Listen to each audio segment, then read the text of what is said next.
Welcome back to Show and Teller. And I have to say, I get excited from our guests, but today I am extra excited because this one is personal for me. This one hits home tremendously.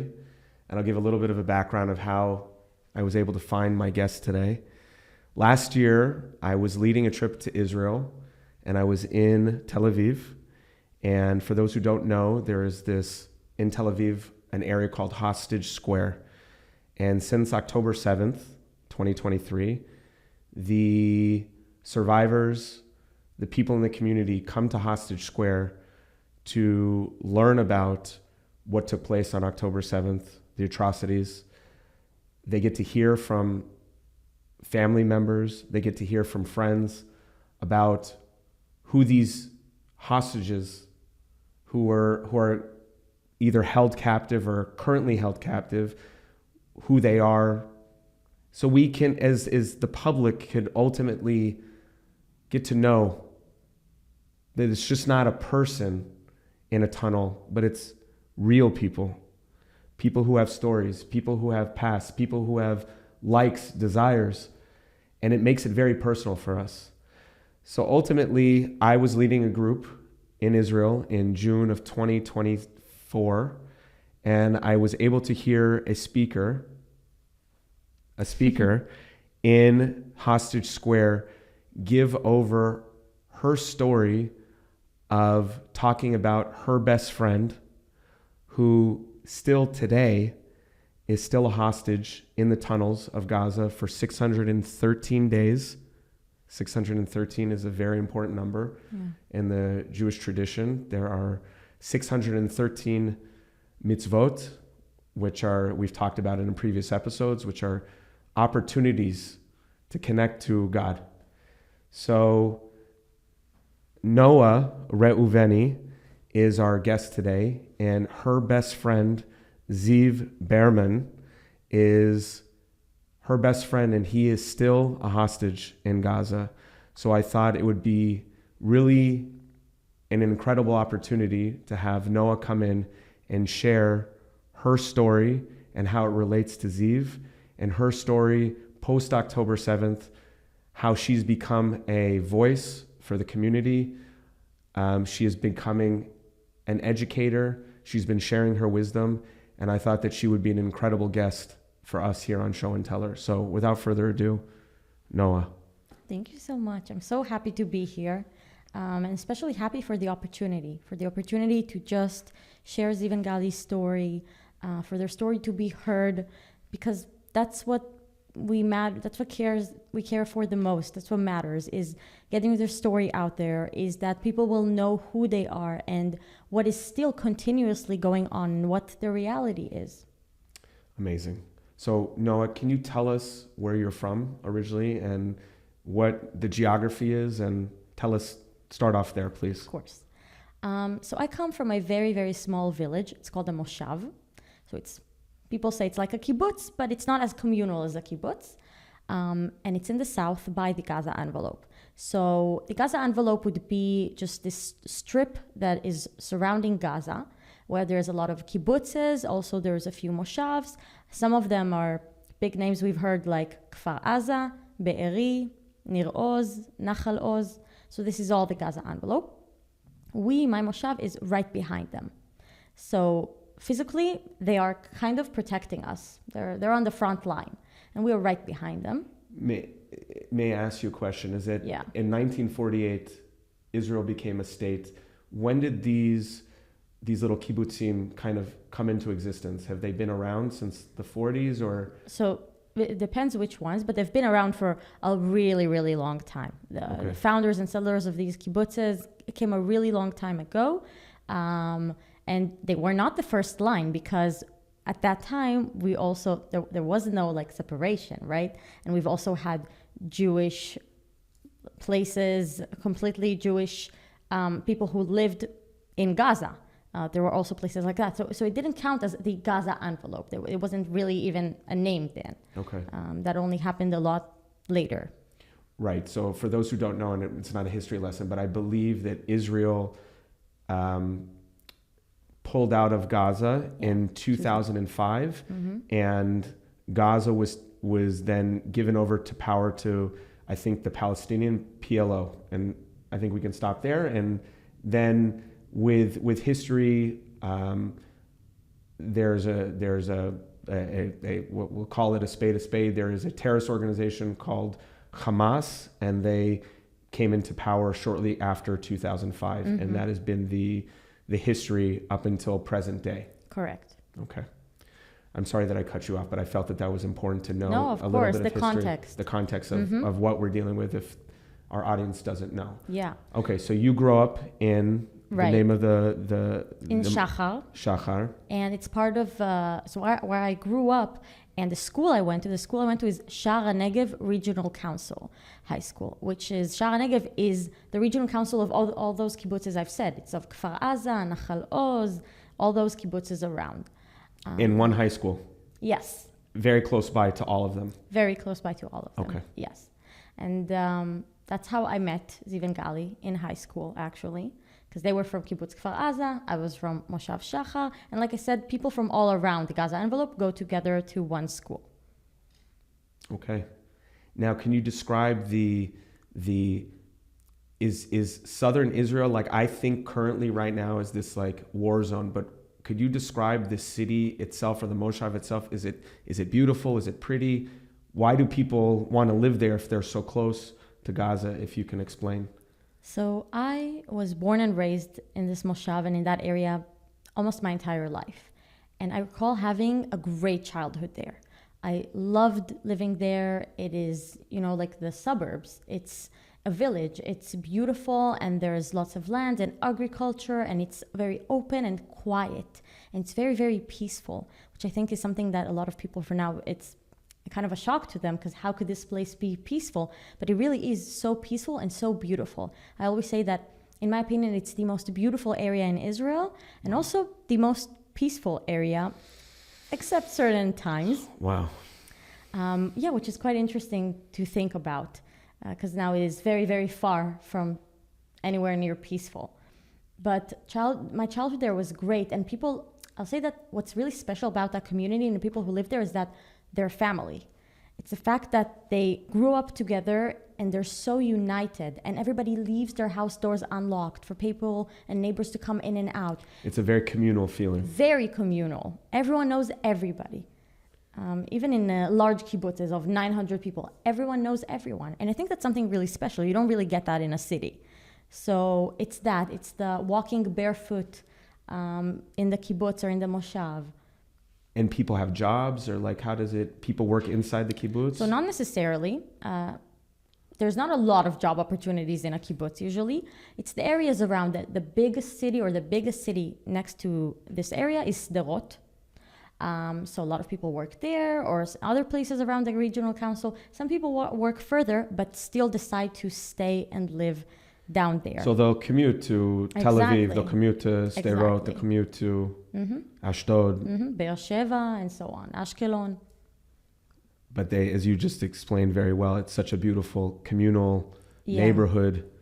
And the people who grew up there Mishpacha. Really have a connection to the place. It's not just the people, and it's a lot about the people, but it's also the place. It's also the land. It's also that their roots are there. It's their grandparents who came there and were the founders of the kibbutz and their families there.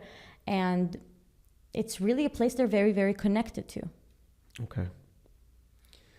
So before maybe we get back into the story of Ziv and Gali,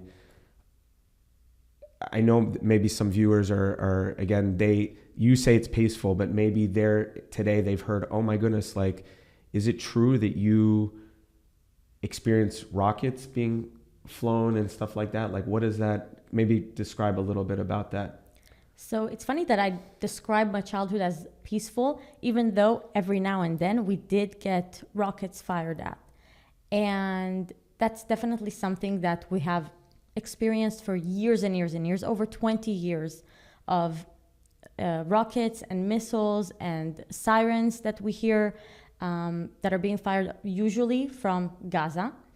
And I'll say that it's a part of our life. Like, it has become so normalized, and just it's something that we live desensitized. through. We say Yeah. desensitized. Yeah, definitely. So when most times when a foreigner, let's say, or somebody would come into Israel, they hear a siren go off, immediately the protocol is you're supposed to run to a bomb shelter. Right. Because, okay, a missile can come flying and, God forbid, take people's lives. And then there's also technology in Israel, as we'd say, Baruch Hashem. Yeah. Thank God, is that Israelis came up with this thing called the Iron Dome. And maybe you could describe what that is. The Iron Dome basically was invented by Israelis in order to deal with the threat of rockets and missiles. And basically, they're doing this by intercepting the missile, by sending another form of rocket. It intercepts it in the air, and then the particles fall apart. And that eventually is less dangerous than the actual rocket hitting somewhere in Israel. And not to say that it's foolproof or that it saved everything, but the technology is pretty incredible. Yes. That we would almost say, again, I don't know, but I'm going to guess, more than an 80% success rate. Yes, a very high success rate.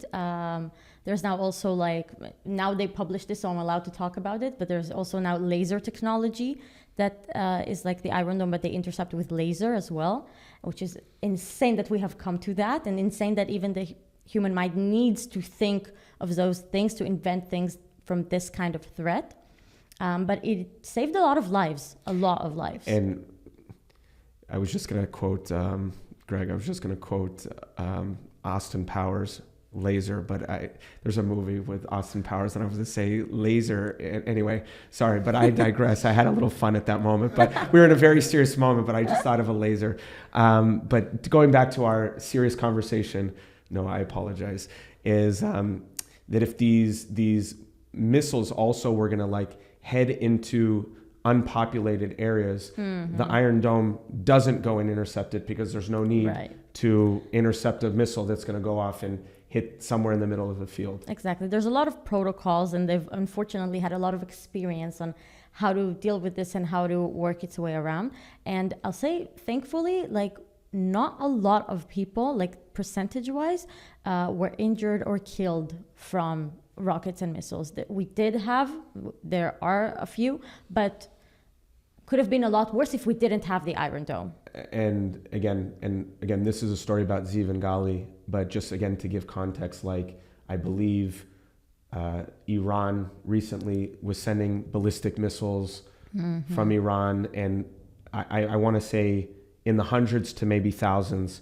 And from my knowledge, there were no casualties. Right. And I think this is from the Israeli technology, and maybe there's a God in this world, and the combination of both. Yeah.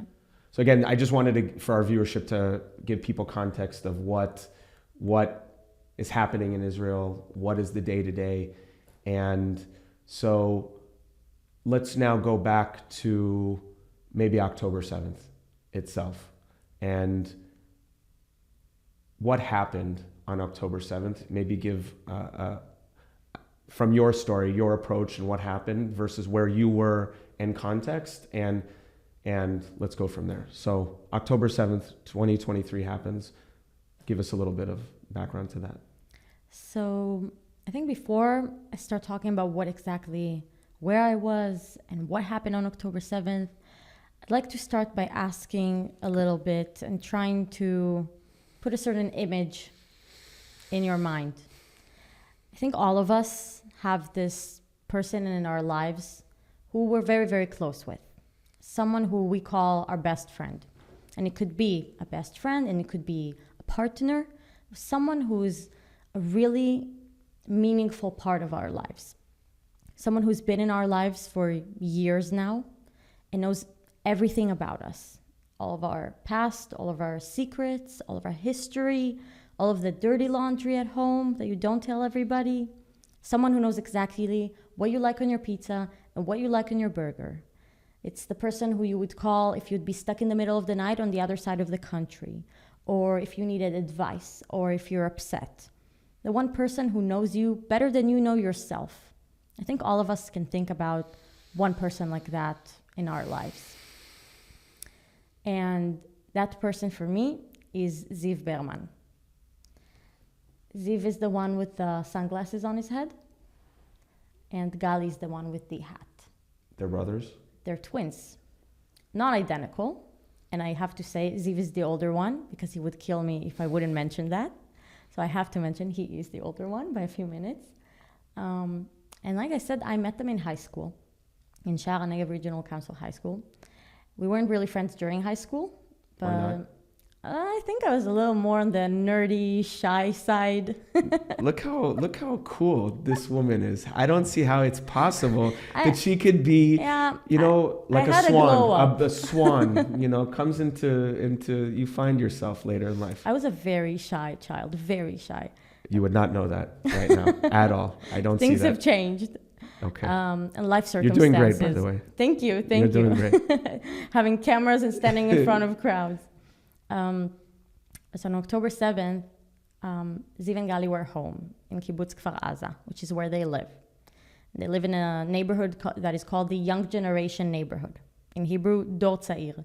And that is the closest neighborhood to the border in Kibbutz Kfar Aza. So they grew up there their entire lives. And when you say close, we mean like you can walk 100 feet, 100 meters? Something like that. The fence is right outside their homes. You can see Gaza from their homes. You can, if you drive, it's a few minute drive into it, like 5-minute drive there, if there wouldn't be a fence. So that's how close it is. And I think it's really hard to explain to people how close it really is unless you physically go there. And people always get shocked when they go there and they say, it's right here. It's right behind this fence. So it's very, very, very close. It's one of the closest kibbutzes to the border. They were home on that day, on October 7th. My family was home in my moshav, and I actually wasn't in Israel on October 7th. I was in California on this delegation of American Jews. Ken, Po. California? California. Los Angeles? Laguna Beach. Orange County. It's okay. And I was just traveling a little bit. I was supposed to head back home on October 15th. And on October 7th, for me, it was a Friday evening, and in Israel, a Saturday morning. I was just finishing watching the most beautiful sunset I ever saw in my life at Laguna Beach, and I was on my way to head to Shabbat dinner. There was a Chabad house in Laguna Beach, and I stayed right next to it. And that's where I started getting notifications on my phone of sirens going off in Israel. And sirens... And again, for you, what does sirens mean? Exactly. I'll say it's not too alarming. It's not something that's too unusual because we get sirens every now and then. So you think, them again. Like that really is what we say between Israelis. You say, okay, so another rocket, another siren, and it will finish in not even a day, like an hour. Maybe it's just one rocket. Nobody thinks this will go into an actual operation or war. And I realize it's a bit unusual when I see sirens also in Tel Aviv. Because it's one thing that rockets have been fired at the Gaza envelope. That's something like we're used to. This has happened for so long now. But this is a statement when it's also being fired towards the center of Israel and other places. And then you immediately know the typical Israeli will say, we're going into an operation, which an operation can be a few days and an operation can be weeks. Nobody knows really what an operation would look like. But we never thought of going into a war. Were the sirens going off in Tel Aviv as well? Yes. So sirens were going off not only in the envelope, but in Tel Aviv. Everywhere and leading up to it. And there were hundreds of rockets fired, multiple at the same time. Ballistic. Yes. So that's the first thing that we understood was happening. And this was also on Simchat Torah. So a lot of people were not with their phones, obviously. It was a Shabbat. A lot of people were home with their families. So this was very, very surprising. When I see the sirens, the first thing I do is I text my parents and I make sure they're in the shelter, and they say that they are and they're fine. Every single home in Israel has a bomb shelter, especially in the Gaza envelope. You almost have to have one because of how frequent that threat is. So not having one in your home wouldn't make any sense. There's people who don't around Israel who don't have bomb shelters in their home, and then there's a communal one outside that they have to run to. And if they have one where they can't get there in time, then they have to run, like there's certain protocols. If they're outside, they have to lay down on the ground and put their hands on their head. Or they have to run to the staircase. Sderot has the playgrounds with these playgrounds, these kids' playgrounds look like caterpillars, and kids could run into the caterpillar, and it's a bomb shelter. Mm-hmm. The bus station. Every bus station around that area. The school I went to, Shara Negev, is all sheltered. Like the classrooms are sheltered. They did it so that you don't have to run. If there's a siren, we're in class, we can continue studying. You don't need to run anywhere because it's such a common threat, which is absurd. Ziv and I have this unwritten protocol where whenever there is sirens either at his place or my place or both of ours, we will text each other. He'll ask me, Noah, are you okay? Are you in the shelter? And I'll ask him, are you okay? Are you in the shelter? And usually his response would be, no, I'm on the roof. I'm looking at the interceptions of the Iron Dome. Because growing up with so many years of it, I'll say that a lot of us aren't really afraid of it anymore. We became very numb to this threat. You kind of think that because it's also so common, it can't harm you in any way. And we also did get used to the Iron Dome intercepting them. This time, nobody was up on their roofs. They were all sleeping in their beds as it was 6:30 in the morning. It was very, very early. And I text Steve very casually and I say, hey, are you okay? Are you in the shelter? And he doesn't respond. And 10 minutes pass, and 20, and 25, and he doesn't respond. And are you freaking out at this point? Not yet, because I myself don't understand what's going on, and because it's so early and it has just started that nothing is being reported on the news yet about an invasion. All I know is that there are sirens, and I know that rockets are not so, this sounds funny, but not so much of a threat, or not a threat that Israel can't handle, and not something he's afraid of as well, or that I'm afraid of. So I'm not too concerned. But when time goes by and I see he's not responding, I feel something is off, because he never takes that long to not answer me. It doesn't take that long usually for him, especially when I know he's supposed to be awake. It's not like he's sleeping. He's supposed to be awake. So it doesn't make any sense that he's not responding to me. At 7:25, I received my first text message from him that day. And the first message I received from him is "Ani met mipachad," which is I'm scared to death. And we've been friends not good morning, Noah. Ani. Not I'm okay. I'm in the shelter, but I'm scared to death. And now at that point, now I imagine you're now like, holy, what's going on? My strappingly very strong friend who clearly looks like he can handle himself is saying, I'm scared to death. Now you're thinking, what's happening? So that's the red flag for me. That's the red flag because I've known Z for so many years now, for 8 years now, and never in my life did I receive a message from him that he's scared of anything, especially not from missiles and rockets. I know he's not afraid of that. So to receive a message like that it's a red flag. I know something else is up. And I continue texting him and I say, where are you? And he says, I'm in my room in the bomb shelter, because the bedroom is the bomb shelter. So he was sleeping there. And I ask him, where is Gali and where are your parents? And he says Gali's in his own apartment, which Gali lives across from his apartment in Kibbutz Kfar Aza. And their parents also live in the kibbutz, but in a different neighborhood, a bit further in. And he says they're also in the shelter and they're okay. And the next thing he tells me, and this is at 7:30 in the morning, is, Noah, I'm telling you, I can hear Arabic outside my apartment. And that's not something that is normal. This isn't an area where he should be hearing Arabic outside his apartment. So by saying that, he implies I already understand we're talking about terrorists. Just by saying he hears Arabic outside his apartment, I understand we're talking about terrorists.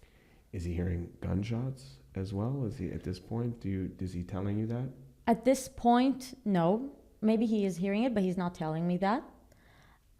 But he understands something is going on, and he's very, very confused.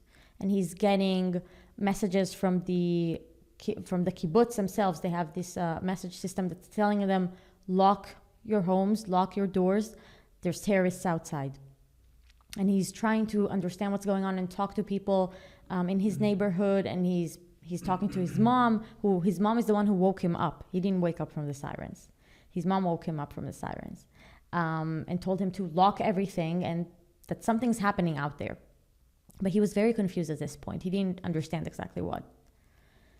And I also will say that I myself didn't understand what was happening and what the scale of this was. I thought this was like, I don't know, again, I'm saying it as if it's a casual thing, 3 terrorists and it's okay. Like 3 terrorists coming from where?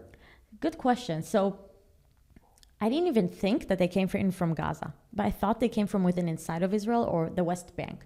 That's how much it didn't make any sense to me that somebody could actually cross the border. It's not a scenario I could ever imagine. I think I always lived under knowing that we have the strongest army in the world and there's a fence. There's a fence and they're behind the fence.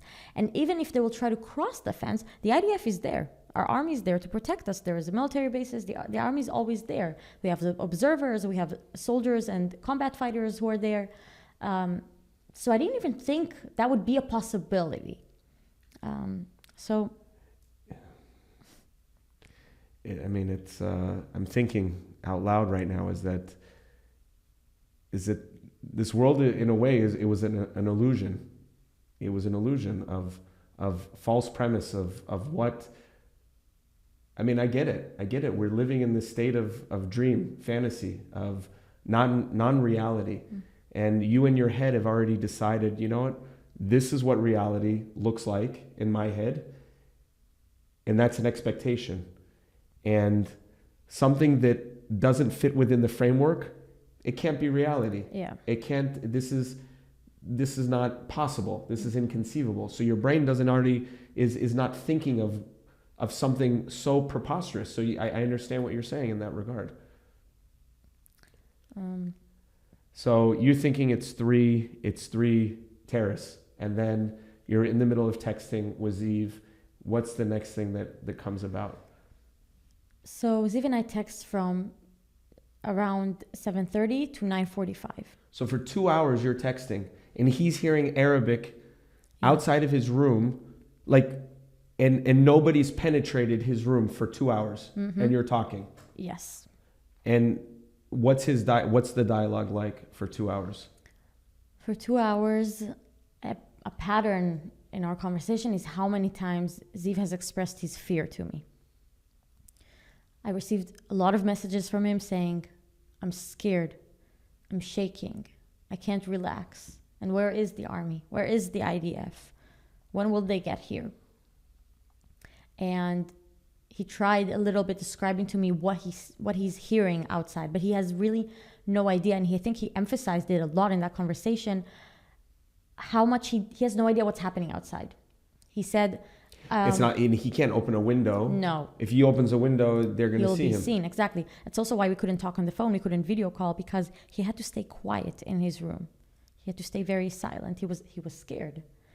And the best that I could do was just try and always talk to him, try and always get a response. I made sure I'm texting him all the time. Is he texting his brother at this point as well? Yes, because he's the one that tells me that Gali at some point goes into Emily Damari's apartment. Tell me who Emily is. Emily is one of their best friends. She's also from Kibbutz Kfar Aza. She's also their neighbor and has been for many, many years now. And she asked Gali to come and be with her that morning once she understood what was happening. And we have no idea how he did it, but he managed to run outside of his apartment and get into hers. And not be seen. And we know for a fact that we're together there because there's also a selfie that they sent the family of them together. And Ziv knew as well that Gali's with Emily because he texted me that. He's the one who told me that Gali went to Emily's place. Emily, by the way, by now, she came back in the most recent deal. So she was there for 500 plus days. Yes. And she's been back home for 4.5 months now. Living where? I'm actually not sure. I mean, now, we're not at that part of the story yet, from my understanding, but spoiler alert, what do these kibbutzim look like now? Or what did they look like? We're not at that part of the story, but what do these kibbutzim exist anymore? So today, I'll say that the kibbutzim were really wrecked. Some of them were harmed very, very, very badly, and neighborhoods were completely wiped out, and it looks like a war zone. And to this day, some of these standing neighborhoods remain like this, the same way. Untouched. Their neighborhood remains untouched, nor will it be touched until they'll return.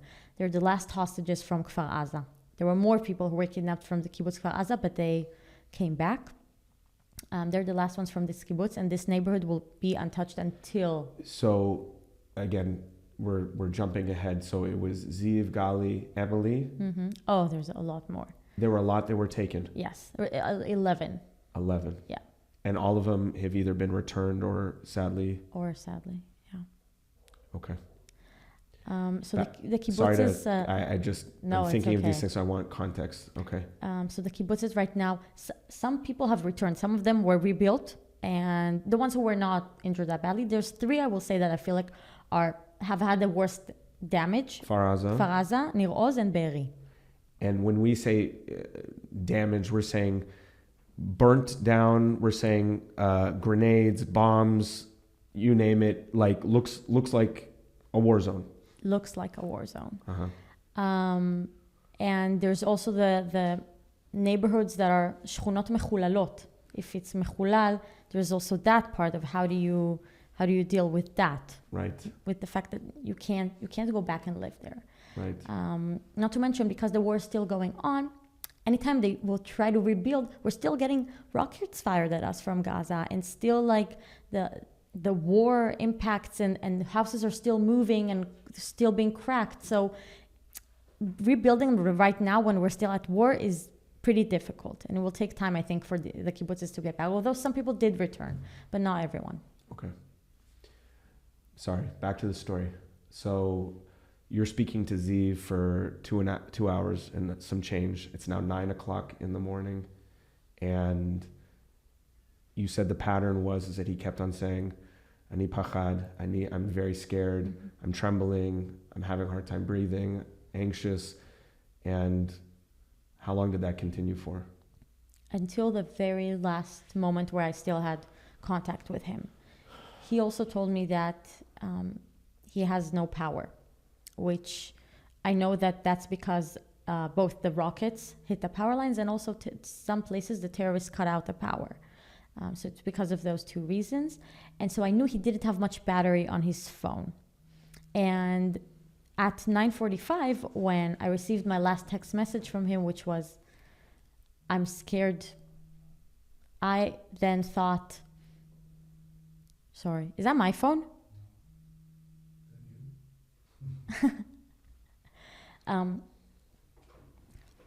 At 9:45, when I received my last text message from him, which was, I'm scared, and then his phone turned off, I thought that, okay, his battery's out. I know he didn't have much battery, and I know he's in the shelter and he's hiding, and probably in a few hours it'll be okay, and he'll get out of there and he'll be able to charge his phone, and he'll tell me that everything's okay.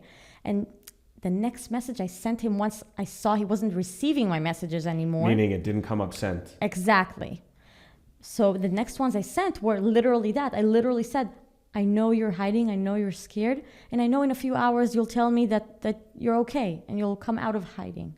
Because that is really what I believe. That's what I told myself to also calm myself down, I think.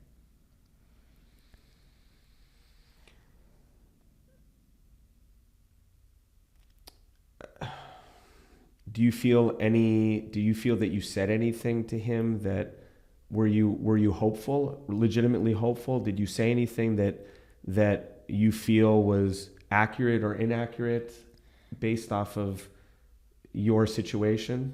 So I think when Ziv told me that he's scared, and that he hears Arabic outside his apartment, I decided to look into it a little bit on what's happening. And I went on social media and I went and tried to see if anything's reported on the news. And things were coming up very slowly. We didn't get an organized message and a reporter that came up on the news and said this is happening and an invasion. It took a really long time. And the numbers at the beginning we saw were also insane. And everything was all over the place. It was a mess. But the only thing that for me was very accurate was getting live live messages from my friends. So from Ziv and from my other friends on social media who also lived by the Gaza envelope, who were begging for help on social media.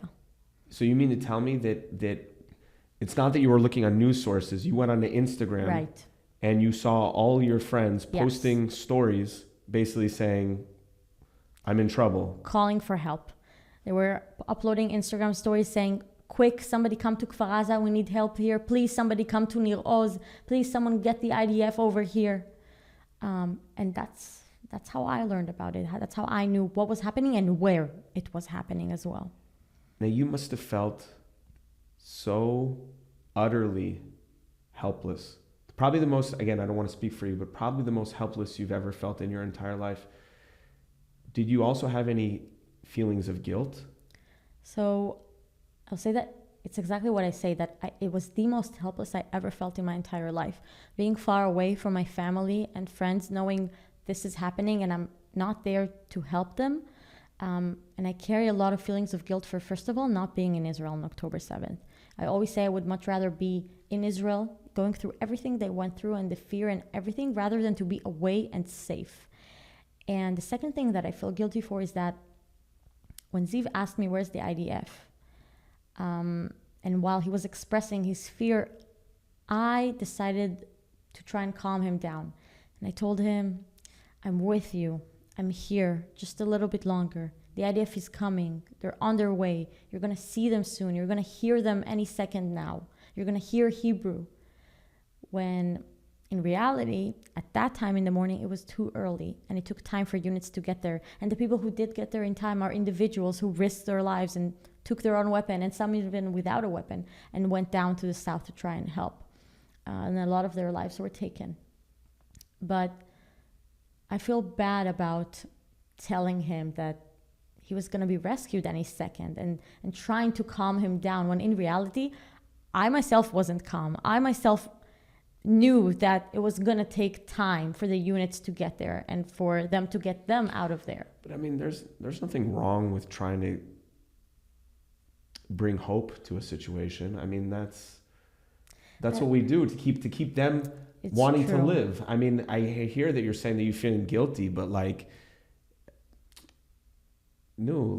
you if you're going to tell him you should be really scared right now, because then he's going to be petrified. So you have to do your part to say, you're going to get through this. You're going to survive. You're going to be okay. The IDF is coming. I mean, I hear the battle, but I think I probably would have done the same thing. Reasonably, I understand that. Reasonably, my mind says, I know that I didn't do anything wrong. I know that even if I feel like I lied to him, I know he wouldn't be mad at me. If he could talk to me right now, he would even be upset with me feeling this way. He would be mad that I'm feeling this way. And he would say I shouldn't. And so reasonably, I know that. And yet I always think, had I known how this was going to play out, what words would I choose to tell him? Something I ask myself. I don't think I have an answer for that actually yet. You just said something that sparked me to ask you this question, and it requires a little bit of a spiritual take to it. Do you speak to Ziv? Does Ziv speak to you? Yeah. How does he speak to you? Sometimes in dreams, and sometimes just a feeling. I wouldn't say I'm a spiritual person whatsoever. I never thought I am. And I feel really weird when I talk about it, because it's something I physically feel. I physically feel it in my body. But ever since October 7th, I feel Ziv. Like I feel him. I feel a connection. I can't explain it, but like I always do this motion because I feel him like here in my heart.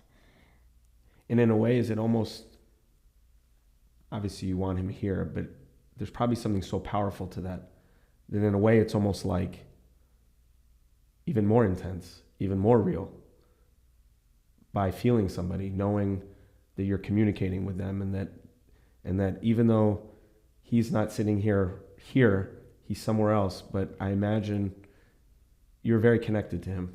Yeah, I think that's where it comes from. And I've never had this happen to me in my life. And I also do believe that he's also feeling it. Like this isn't one-sided. If I feel this connection, if I can feel him, he can sense me as well. And it's actually funny that when I really, what I do is I also look back and read our messages on WhatsApp. And on days when I really, really miss him and I need to remind myself, I read back our messages, and we've got messages where on days when I was upset and I didn't even text him yet to tell him I'm upset, which is what I do usually, he would text me first and say, "What's up? I feel something is wrong. What happened?" And I would say, "How do you know something happened? I didn't even talk to you yet. Like, how do you know?" And he would say to me, and that's his words, he would say, "I can just sense it. I can just feel you." And so I think that when people have been so close for so long, their souls kind of get intertwined and connected in a way that is above what we know here. And I think that's what I'm feeling. That's what I have been feeling for the past 613 days. It's beautiful.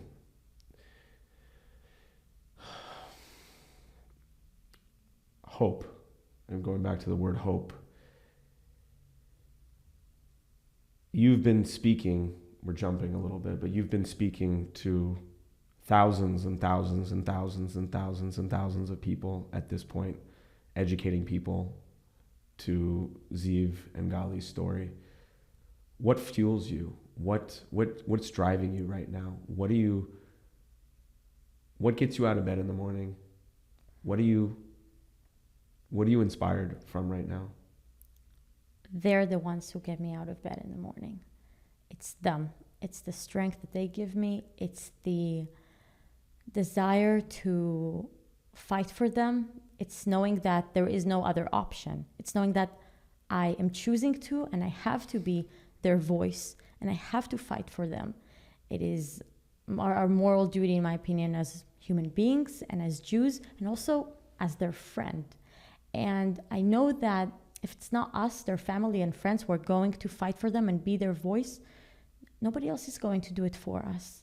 And so if I can be a voice to them and scream their scream and share their story so that people will know who they are and that they're not just posters of pretty people, then I'll do whatever it takes to do that. And, I always say you've got two options every day you wake up in the morning. The first is to kind of give up and surrender to the pain. And the pain is tremendous. And the second is to get up and fight. And every single day, I choose the second option because the first one's not really an option. There is no option that includes giving up. I will always fight for the people I love. I will always fight for what is right. And I think it's them and it's their strength and it's knowing that I have to stay strong and fight for him because he's staying strong and they both are staying strong for us as well. So we need to be strong for them. What is your day-to-day life look like now? Are you in school? Do you have a job? What's your life look like now? So before October 7th, I was a college student and I worked for Masa, a Jewish organization. And I was very happy. I was fulfilling my life, dreams and goals. And on October 7th, I stopped school. I stopped going to school. I stopped my job. And I just stopped everything I had in my life. I left my apartment. I left everything. My life completely froze. And I just recently, I think a day-to-day life in my life looks like interviews, whether it's a radio or the news. It's talking in front of people at Hostage Square, sometimes 7 days a week, sometimes 6 times a day, back to back, to Israelis, non-Israelis, Jews, non-Jews, whoever is willing to listen. It's flying and doing this out there in the world and talking to young Jewish people and leaders and congregations and federations and whoever is willing to listen, whoever is willing to learn, and trying to inspire people and trying to bridge that gap between diaspora and Israel and trying to show our connection and how one thing affects the other. I think that it empowers me to continue and fight for them by doing these things, by feeling like I'm doing something meaningful. And I recently, I did go back to work, which I had a really hard time doing. And I'm trying to go back to school and finish my degree. I'm supposed to be finishing it up right now in the next few months. I'm still doubting myself if it will happen. Doing what? What's your degree in? Psychology and business. And I'm still doubting if it will happen because I'm having a really hard time, and I will never forget this. For the first year, I didn't go to college even once. I didn't go back. Because you just felt it was like as we'd say, a bracha levatala, like a blessing in vain. Like you felt it's inappropriate. It's like chutzpah for exactly. Maybe Ziv and Gali, like you're in class, you're learning something, or you have a job, and it's like they're in hell. Precisely. And it's like, who am I to be going on with my life? So in a way, you were kind of standing in solidarity with them, saying, okay, you're going through your own version of Gehenna, hell. I'm going to make a stand and fight for you the way I can. You're fighting. We're acknowledging you. And this is how I need to acknowledge that life is different. You had to make a siman, a sign that life is different. And until things are back to normal, I'm going to go back to normal. Yeah, I had a really, that was one of my biggest struggles, was seeing how the world around me moves on and continues, and I refuse to. And I try to fight against it. And I was mad, and even at myself, when I felt like I was doing things that are, what you would say, moving forward or going back to a certain routine, even though I try to avoid using that term. But even me moving to Tel Aviv, which I moved to Tel Aviv to be closer to the Hostage Square, but that for me was also like, how am I making such a big... does that mean like it's like, is there a feeling of like, it's difficult to go out to a bar at night? It's difficult to, not even that, of course, but it's difficult to walk outside and look at the sky. It's difficult to eat. It's difficult to sleep. It's difficult to sleep in a bed and have a proper shower. All these things that I think we all take for granted. Yeah, exactly. Where your best friend doesn't have any of that. So those also are accompanied with a lot of guilt. It took me over a year to be able to sit at a cafe with a friend. It took me over a year and a half to be able to sit at the beach and watch the sunset. These are things I tried to, like, I told myself I can't do. I can't do because it's inappropriate? Yes. Because how can I be doing that? Or how can I sit in a college classroom when my best friend is sitting somewhere there in the tunnel going through God knows what? It just felt wrong. It makes sense. It makes sense. And I think anybody who is got a conscience or moral conscience, and you're that close to the epicenter of somebody who's experiencing that, I think that would be a noble, very noble and respectful thing to do. And I can understand. I had a kind of, not a morbid thought, but I thought of this yesterday after knowing your story. And on one hand, I imagine that this 613 days has been probably exhausting, but to some extent, probably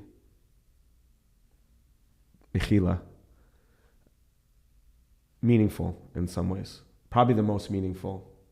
And you correct me if I'm wrong, but even though this is we don't ask for pain. We don't want pain in our lives. We don't want to go through the feelings that you've been going through. But I imagine you have taken the pain and you have converted it into very meaningful opportunities.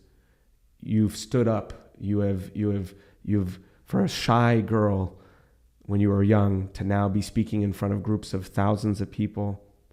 On one hand, you didn't ask to be put in this situation, but you chose to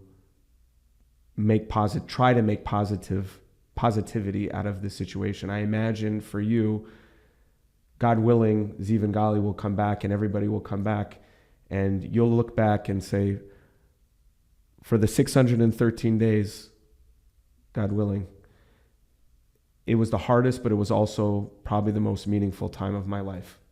And I'm curious to hear what you might think, what you would maybe say about that. I agree that I think life, first of all, proportions in life for me have been so different now. And I've seen what truly matters. And I have a very different understanding now of it. And I feel like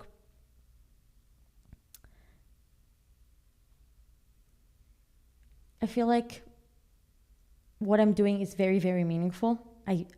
I want to believe that I'm doing something meaningful. I think I don't give myself enough credit for what I do, because you're saying I chose this, but sometimes I feel like I didn't, because this happened to the closest person to me, and it's the right thing to do. It's the right thing to do, to go out there and fight for him. And I became a certain spokesperson for Israel by doing so, and I've learned, and it surprised me, that people want to listen, that people want to hear my voice, that people want to hear about my childhood and my life growing up in Israel and people's lives around me, and Ziv and Gali, and what it's like to be a Jew and an Israeli now this time. And I've learned that my voice can actually matter, and I can maybe help with this PR war that Israel is facing by just sharing my story, by just sharing one person's point of view out of this. And so I always say, like, I became a spokesperson by accident, by circumstances, and the fulfillment I get out of it, out of talking to people and sharing my authentic, true story, eye level, and seeing how they connect to it, I think is my biggest gain out of this war personally. I don't think about this a lot, but the fact that, as you said, like coming from this background of thinking I couldn't talk in front of people, like I couldn't stand on a stage and talk in front of thousands.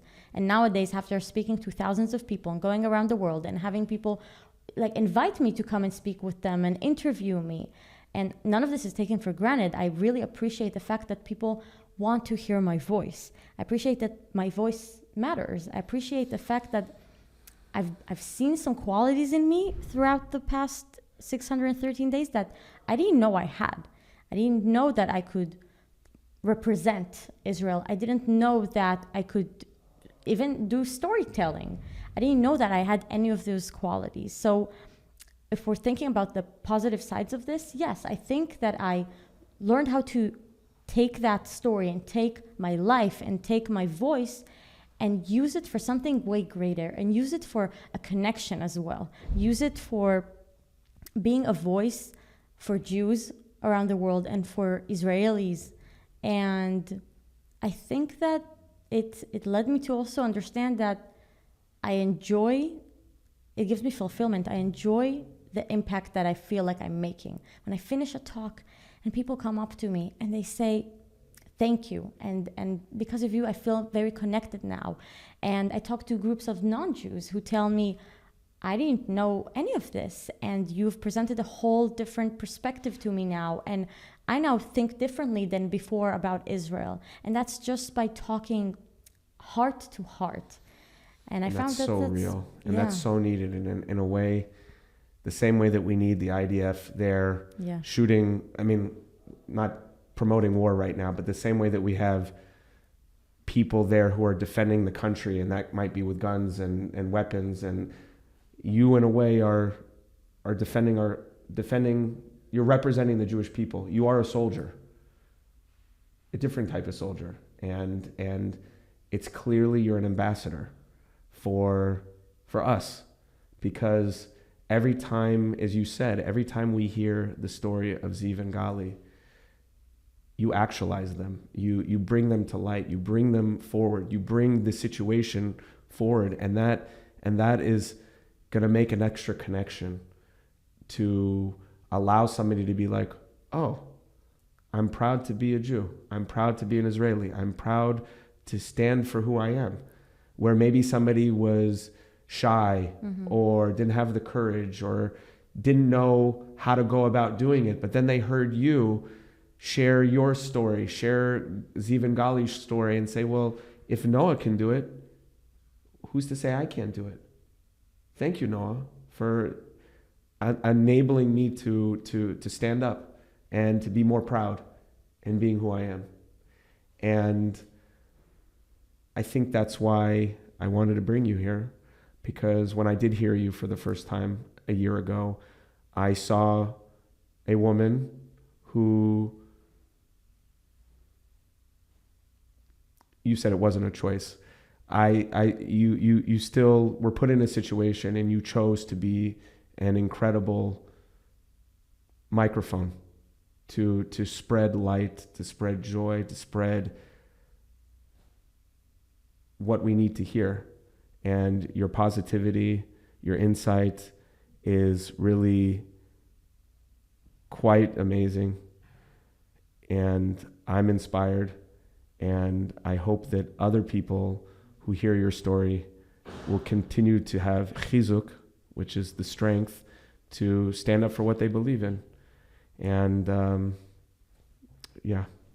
Is there anything else you wanted to share? I just felt that was a good place to maybe, conclude our talk. And if anybody really wants to know more about Noah, how can they find you? So people can, of course, reach out to me via my social media, and I also invite people to follow their Instagram page of Bring Ziv and Gali Home, and I hope that by the time this goes up, this page will be irrelevant, yes, and of videos and photos of them hugging their families. And you. And me. And I want to finish off by saying two things.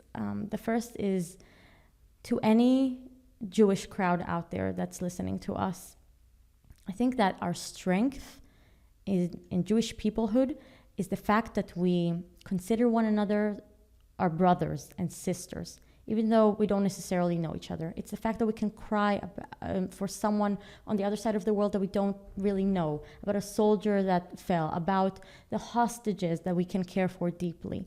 And that's what I think makes us very, very unique, and that is our strength.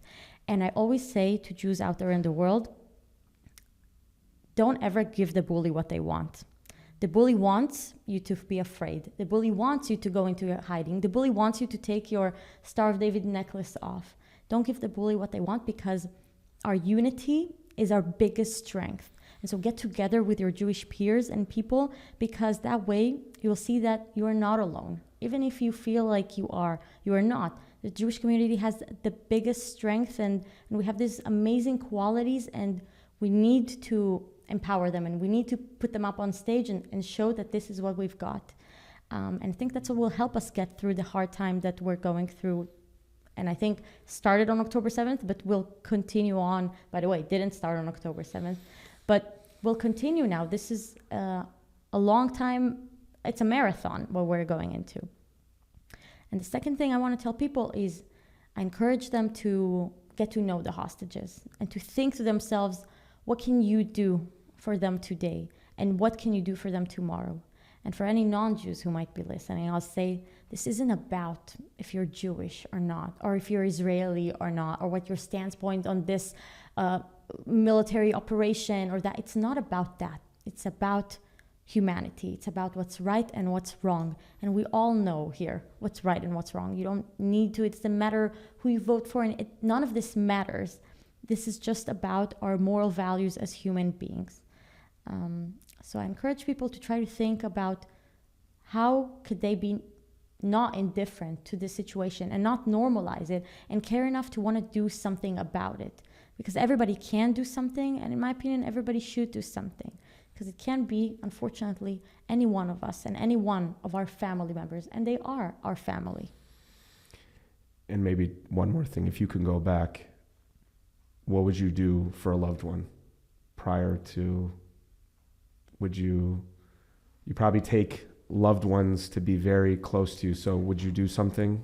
You know, what's really funny is when I say I feel guilty for not being in Israel on October 7th, all of my family and friends say, thank God you weren't in Israel on October 7th, because if you were, we know you would drive to Kfar Aza. So what I would do, my friends are my family, and I would do anything for them. And I would do anything also for the Jewish people that I feel very, very connected with and that are my family too. And I would, to me, it's very obvious. It's very much taken for granted. I would give everything. I would fly across the world. If I could go into Gaza and get them out of there, I would do that. So yeah, that for me is what I would do to someone that I love. Okay. Noa, thank you so much. Thank you. Very grateful. Thank you. And B'Shah Tova, we should only share in many good times. Amen. Only brachot, v'smachot, and we should only dance at everybody's chuppah, under the chuppah, and we should all sing Am Yisrael Chai together. Amen. Amen. Thank you. Thank you.